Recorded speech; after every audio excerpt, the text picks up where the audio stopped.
Welcome into KSL Sports Rewind. Dusty Litster and Dane Stewart, as always, presented by Heidemann and Associates. Yeah, that's right. Just a reminder, it might be a new year, but same opportunities. If you've got any legal needs, business, personal, whatever you got to get taken care of, call the experts at Heidemann Associates. They will take care of you. Full-service law firm, locations along the Wasatch Front, down in St. George. They can meet with you virtually. Give them a call at 801-754-4240 for a free consultation from Heidemann and Associates. And as always, brought to you by Western Governors University. Make 2022 the year of you, and even we get into 2023. But go to wgu.edu. Find out your ways that you can get a scholarship to help you get your degree, change your life on your own terms and your own time frame as well. But also want to welcome UCCU and Salt Lake Running Company, part of our sponsorships here at KSL Sports Game Night Live coverage and what we're doing here with KSL Sports Rewind. But let's get the show started. It's week one. It's still balmy. It feels really good. And you get to smell all the turf across the state. All those beads get in your nose. That plastic. It just gets you fired up. Let's get to the opening statement brought to you by Heidemann Associates. Dane, your opening statement for week one. Yeah, week one.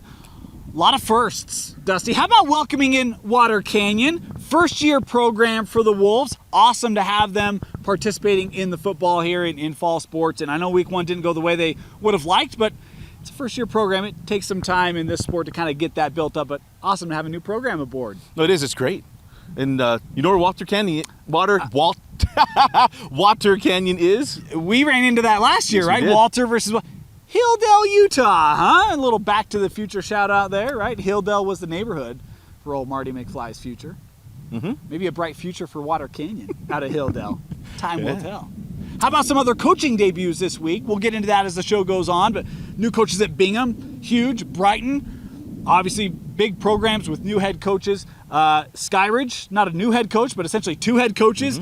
And that panned out pretty well for the Falcons as we dive into content this week. And Timview as well. Yes, yeah, a little switcheroo at Timview, eh? Yeah, we'll get into that one. That's a pretty good one. Yeah. But, you know, what we know is that week one, here's the open statement. And we talked about this last night on the Red Zone, myself and Jeff Hansen. Support your local high school football. Get out, and this isn't about, well, what recruits are there? There's plenty of them. And all that stuff. Go enjoy the community part of what we got. So much fun. We're going to go through these top games. But, man, that's all my feeling. When we watched last night, it's just, football is back. I haven't been this active on Twitter in, I actually don't know when. Just because I'm so excited about week one. Dane's gift was absolutely right. So if you haven't followed Dane yet, go follow Dane. Got a couple guys in our crew. Go follow Dane. And you'll see just how excited we are. But just that football is back and just great finishes with them as well. Dane, our game of the week this week, Lone Peak and Timview, a tradition unlike any other. No azaleas. And how about Timview had to go be nice and go play at Provo? It's been a field they've had some success on just in its early infancy. The new Provo High School built along the shores of Utah Lake. But Dusty, this was one that a lot of new pieces for both these two sides. I think Timview returned more, especially defensively and out of the backfield than Lone Peak did. I think Lone Peak graduated like 18 starters from last year's group, so a lot of new faces in place for the defending 6A state champs. And this game started off, Dusty, and boy, the physicality of Timview really showed itself early. But you want to talk about new faces. How about two new quarterbacks behind center for Timview? And early on, it was the move in from Wasatch Via, finding Haunga, 37 yards, 7-0. How about the catch there from Pokai? Oh, we've come to see that in just the short time he's been at Timview there. 7-0 Timview, second quarter. Now you get the return of the backfield. Micah Beckstead, a pair of big runs, 32 and 31-yard touchdown runs. Just like that first half, it's 21-0 Timview, as they were really establishing that physicality. Lone Peak, they had a couple drives they got going. They had one late in that first half. This one ends up in an interception. It's a great play to slide underneath, pick that off by the corner there. Terminates that drive, and it would be 21-0 at the break. Second half we go. That Lone Peak defense, we talk about new faces, offensively, defensively, guys settling into roles. They got a little bit of momentum in that third quarter, had a 50-yard field goal from Sanchez. You know that makes Moose Bingham happy. Made it 21-3. Timview would get a field goal in the fourth and then a touchdown as Tua One would power one in from 8 yards out. 31-3. Timview. It was all T-Birds. Lone Peak has a touchdown with just under 30 seconds to go.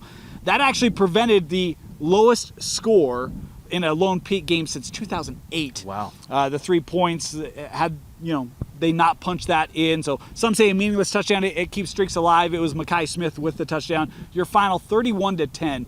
Timview, dominative in this one. The first win for the T-Birds over Lone Peak since 2014. It's been a while. Lone Peak had won 4 straight, but Timpview back on the winning side and flexing their muscle that they are certainly a top team in the state of Utah this year. Well, as we mentioned, Donnie Atawaya in his first game as the head coach.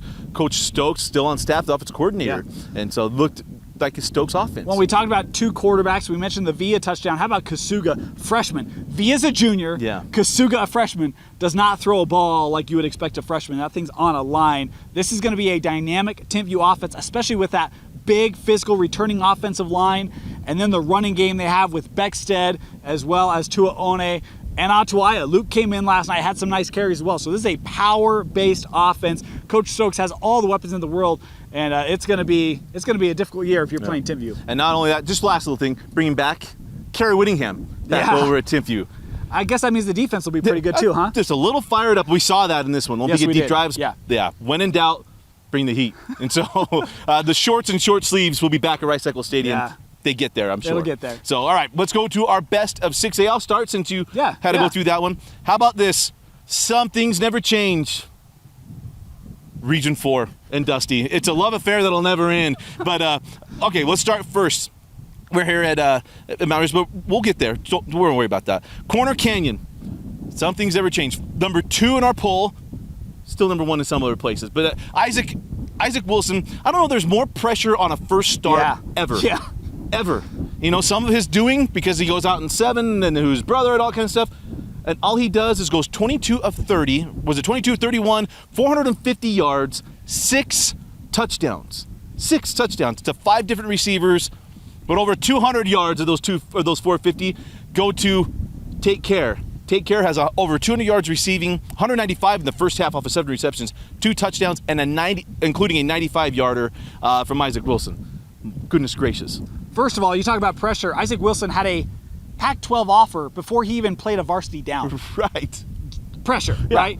And by the way, Take Care. Look, we love the Cares. I got a new joke that we're going to run with this year. And if any of you are Brian Regan fans, you know where I'm going. Take care. Take care. Take care. That's good. That's good. Take care. Take care. We got you. Yeah. Uncle Dusty felt really good. You know, he saw some tweak out this morning. Uncle Dusty with the Cares. Yeah. We're all settled in. Papa and Grandpa's going to be really pleased with that. And then here we go. And then we go to Sky Ridge. We talk about Sky Ridge, our number 1 in our preseason poll, and all McKay Hillstead did. We talked about he got hurt his knee during track, and all he did was come back rehab and look like Taysom Hill. Yeah. Good grief, the kid looks like he put in the time, and he looked terrific. 3 passing touchdowns, 2 rushing touchdowns. As Sky Ridge and that defense flexed their muscle, they wouldn't let Fremont do anything but one spectacular play. David Calvert, that was unreal. Unreal. But other than that, it was no can-do'sville to anything that the Silver Wolves wanted to do. Is McKay Hillstead absolutely went Ruckshaw, running all over the place. 52-7 Sky Ridge. See every one of their games right here on KSLSports.com. Really, really good at the top of Region 4.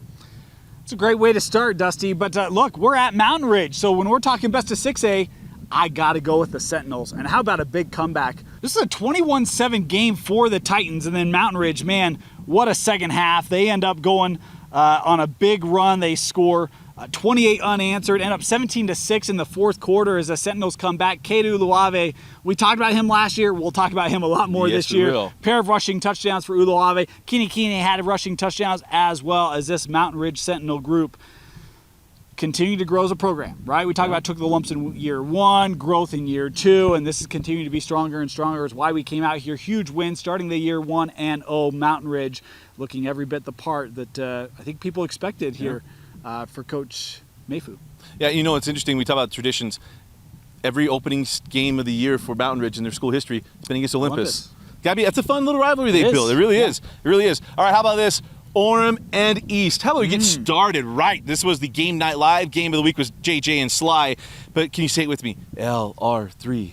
LR3. Amini Mone puts East on top, 21-14. And here comes Lance Reynolds III in his first start. I know it gets open this season. He had some starts last year. But from my narrative, this is what matters. Yeah. Just over 3 minutes left. Lance Reynolds III leads his team down the field, and then it was capped off by this. Reynolds rolls to his left. Cole Johnson goes for the end zone and whoop! Head over heels into the end zone. And then not only are we not kicking the field goal, we're not going overtime. Going to go for 2. And then it's Lance Reynolds III finding Asher Young. 2-point conversion is good. Defense holds. and Orem comes back to beat East, and LR3, LR. Just a great start for Coach Sewell and the Tigers. Is that 5A. We talk about, hey, Lehigh. The great thing about Lehigh and all that stuff that's happening in that region is they're all going to play each other. They're going to settle it on the field. So, hey, you shouldn't have them there. Guess what? We're just going to tee things up. We're going to help build it up.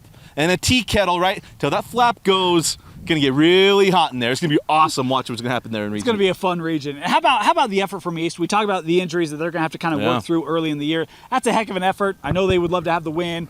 Everyone would. Gutty effort by that group. Orem gets the win. I love the 2-point call. I love being aggressive in those moments. It works great when you win. When you lose, We're teasing the going for 2 for a little bit later as well. Remnants of Idaho at Boise State from a long time ago. Anyway, let's move on, shall we? Hey, let's go to my best of 5A. How about a team that made it all the way to the state championship last year? Not that one, folks. Springville. You want to talk about week 1 opener. Springville-Dixie. First game for Coach Dave Valetti as the head man. And look, this was all Springville early. 28-0. They jumped out on Dixie. How about the game for Tavita Valete? 256 rushing yards, 3 rushing touchdowns. By the way, look, Ryder Burton, in case you didn't notice, picked up some big offers in the offseason. He had a pair of rushing touchdowns, and we got another Didi. We knew we had a Didi coming back, also a rushing touchdown. This Springville ground game just obliterated that Dixie defense in week 1. 42-14. Springville looking strong in week 1. That's great. I mean, Springville-Dixie, all those years have been really good. And it's back-to-back years where Springville's been able to throw it to them or take it to them. But all right, best of 4A. How about this one? We're going to go up. I'm going to go up north, shall we? Okay. Skyview knocking off Salem Hills 35-14. And look, if you want to go to Smithfield and make things happen, it's different. It was Carson Thatcher, 2 passing touchdowns, 15 and 57 yards. Brevin Egbert, 2 rushing touchdowns. And then Nielsen had those 2 receiving, 15 and 57 yarders as the Bobcats take care of Salem Hills. It's amazing. We did our preview. We talk about Ridgeline and Green Canyon. Skyview's still Skyview, guys. Can't overlook the Bobcats up north. But let's talk about Green Canyon, shall we? I'm sorry, Wolf fans. It was a Crimson Cliff night. Crimson Cliff's Green Canyon, my best of 4A. And look, what we've come to know from Crimson Cliffs in the very short duration of that program, we talk about programs building that defense continuing to be stout for the Mustangs as they defeat Green Canyon 10-3. The only touchdown was a 55-yard rush, I think, from Kerr. Other than that, not a lot of scoring. Right. 10-3. It was the first game Green Canyon had not scored a touchdown in since 2019. And for all the people, us, who were talking about Green Canyon as a region favorite up there, Crimson Cliff saying, not so fast, my friends. And I know they're opposite regions, but that's a big statement win for the Mustangs in week 1. Well, we did learn there's some injuries, but it doesn't matter. Yeah. Crimson Cliffs picking up right where they left off from last year when they made it to the 4A semifinals. They hadn't run into Ridgeline, and they gave them a test. So, a great win. And I said, it's Cal. Cotter Cal, my apologies, had the rushing touchdown. All right, best of the rest. I've got one I want to do, but I'm going to do the right one. We'll get to the other one in just a little bit. How about this? How about something that hasn't happened since 2009 for a team in red? See what I did there? Kanab and Beaver. Beaver takes the lead 21-14. This sounds familiar, doesn't it? Then late in this game, around midfield, it was Griffin Bone, throws a ball up in the middle of the field. What are you doing? First of all, he avoids a sack, rolls to his right. What are you doing? Little David Tyree action. Young man jumps up, pulls it down, and then they spike it with 3 seconds left at the 25-yard line. They go, okay, 25-yard line, Kanab's not throwing this ball for a game winner. Yes, they are. Kason James pulls in the catch between 2 Beaver defenders. We're not kicking extra points. We're going for wins. We're changing tides. First time in 13 years. Yes, sir. Parker Franklin on a dive. Gets in the end zone. And the Cowboys, with no time left, knock off the Beavers for the first time since 2009. Kanab, where are you? Love that play call. It's much better than a blast 23 with the backside George reverse from that distance. All right, hey, my best of the rest. Look, Milford men are not seen nor heard. Forget that. How about Milford? Big win over Duchesne, and what was a heck of a battle. Milford, well, we got a fun fact. We'll get that to you later. Look, I'm going to work on this name. I'm going to say Sosi? Let me know, Milford fans, if that's wrong. 2 passing touchdowns, 1 rushing touchdown for the Milford men. Duchesne tied this game up with 104. Parker Crum had the touchdown pass to Gines, And then Milford. Oh, not so fast, my friend. Sosi had the 15-yard pass to the younger Barnes as the clock expired. Or no, with 8 seconds left. And then just for good measure in good rivalries as they all, let's just put a little salt in the wound there. A fumble they took to the house. 14 points in the last 8 seconds for Milford as they get the 34-20 win. How about the first win for Milford over Duchesne without Bryson Barnes since 2001? Wow. Hit the way back machine. Yes, sir. Yes, my senior year of football. All right, let's go into quick hits from week 1. I'll give you one that was a backup for my best of 6A. This was a huge game. How about Riverton? All the seniors, they graduated last year. They're taking on a Syracuse team with a ton of expectations. And boy, I'll tell you what, Riverton, what a job by Coach Jordy Morgan. Are we at a reload point for the Riverton Silverwolves? We'll find out when we get to region play. But how about Jacob Myers? Pair of passing touchdowns, including the game winner to Sam Woolley in the fourth quarter. They had connected twice for touchdown passes, but it was a running game of Riverton, made a big difference in this one. You got Thunder and Lightning, Easton Hicks the Lightning, and Luke Perry, Riverton 84065, the Thunder in that equation, as Riverton gets the big win over Syracuse to send a week 1 statement 27-25. Luke Perry, you need to watch 8 seconds. You gotta do one of these. Luke Perry, Riverton 84065. It's gonna be a new thing this year. He needs to give the little Lane Frost celebration after he scores a touchdown. Just a pro tip for you. By the way, those touchdowns came 15 seconds after touchdowns scored by Syracuse. Yeah, twice. Unreal. Absolutely awesome. All right, how about this one? This was my backup for the best of the rest. North Sevier, South Sevier, baby. Wolves taking on the Rams. It was the Rams up 12, but then here come the Wolves. End of this game, Ken and Boswell trailing late, 12-7 in the end zone. What are we doing? We're just going for 2 everywhere. Go for 2. 15-12, and the Wolves. Remember last year we had the Wolf Watch? Yeah. Ow! Wolves get the win over the Rams. Nice. Yeah. That sounded You like that one? Yeah. Hey, all right. Look. See what you did there. I'm going off the 2-point thing. We're losing that theme right now. Taylorsville. 27-6. They take care of Murray. Cole Kramer, 3 passing touchdowns and a rushing touchdown. Taylorsville 1-0. Congratulations, guys. It's been a couple years. Love to see the dub back in Dub Nation of the Warriors at Taylorsville High. Hey, someone gave you a warning about a team that won a state championship last year that graduated about 99.9% of their production. Lone Peak? Tried warning you. San Juan. How about this? Little Sienna Nielsen brings the good luck in week 1 as it was San Juan 46-38 over Layton Christian. Dane, this team, Layton Christian, is good. Yeah. It is very, very good. But it was Parker Snyder, total 5 touchdowns on the night for the Broncos as San Juan took care of business against Layton Christian, 46-38. Great win for the Broncos, but that is guys, Layton Christian. Just saying. Yeah. The fact that's a 1 possession, good win. You're gonna San feel Juan. pretty good. Yeah, that's a great win. Hey, how about another team that I got word of this week should be a factor?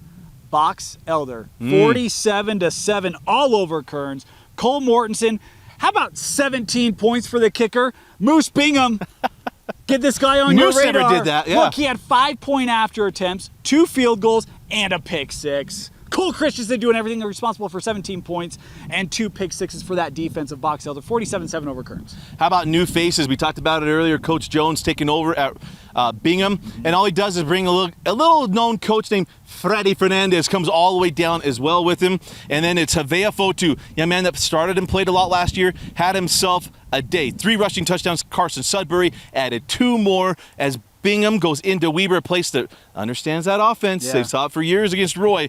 Could not stop it. Crew Coggins had one late there for Weber, but it was all Bingham, 42-14. Great start for Coach Jones. How about another team maybe making a week 1 statement? The Skyline Eagles playing Juan Diego. New coaching staff at Juan Diego.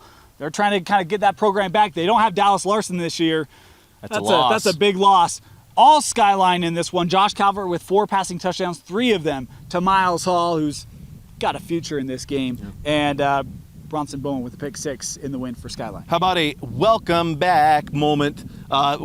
Good to see Boston Reinhold back on the field for the Phoenix. Yeah. And all he does is score 2 quick touchdowns, one from 61 yards out as Farmington held off a pesky Pleasant Grove team, 19-14. Coach Dan Coates and the Phoenix get out on the right foot. Yeah. I don't know what you thought about this one, but how about the Lions of Payson High? Yes. 44-14 over North Sanpete. Look, maybe thought, yeah, they could get that game, but 44-14, man, that was dominative. Cade Edwards, 5 passing touchdowns, 4 of them to Cooper Swayze, and Rhett Robinson with 2 picks for the Lions in the win. I was going to wait to the end to make this happen. We're going to do it right here. All right. 0-0. Here we go. Last moments. Coach Phil Howland and the Dinos get it done. Line up for a field goal, and I apologize. Dylan Curtis goes out to kick it. It's absolutely blasted on the first attempt, roughing the kicker, obviously. Move it up, and then it was Curtis drilling the field goal as cheer for Carbon. Carbon will win. Fight to that Dinos knock off Hillcrest. Brandon Gurney owes me lunch. It's about time Carbon finally got a call. They've been waiting for a call for 15 years. Forever. Man. How about the most lopsided game of the night? You want 0-0. I want 42-0 in the first quarter.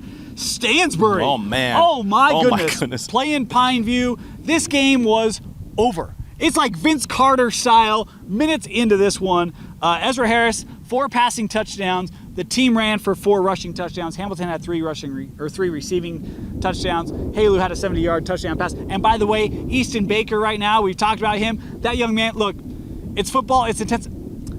That guy is blowing guys up. Man. He's got a future in football. Yeah. And he's still got this year and next year left in high school. Man. Maybe he goes a little Maggie Mendelson and just he just grades out. He Yeah. reclassifies and gets on the move. I joked last night that you can see the Kennecott mine from space. Sooner or later, you'll be able to see Easton Baker from space too. Yeah. Yeah.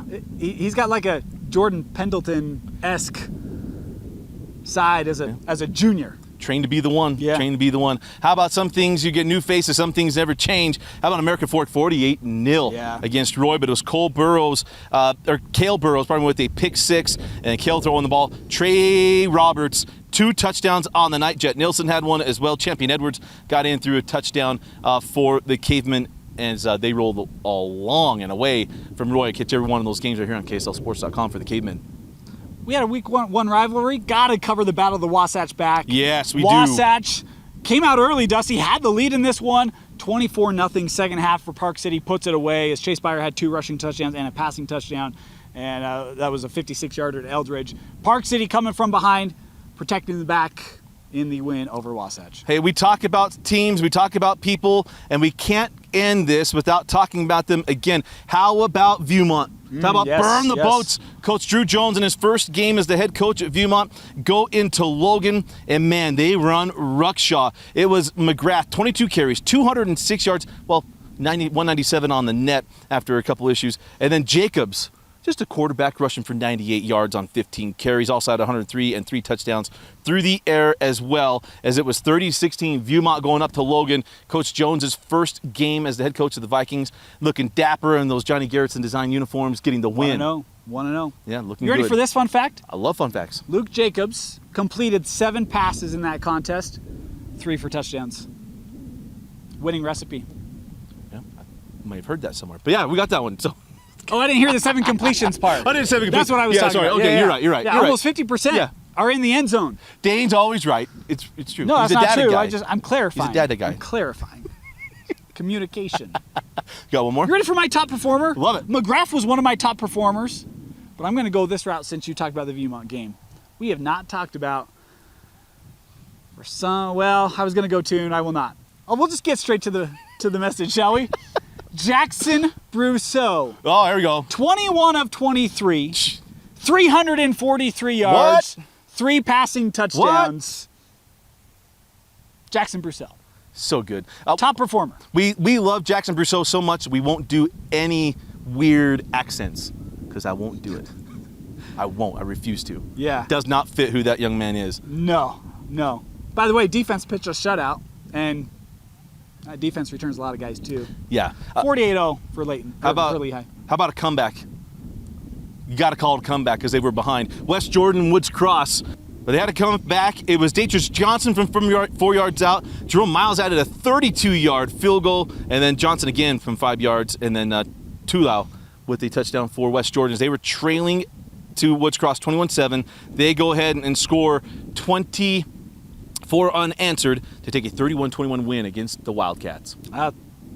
It's a good one. Yeah. There's one more. I know everyone's like, this is the show that will not end.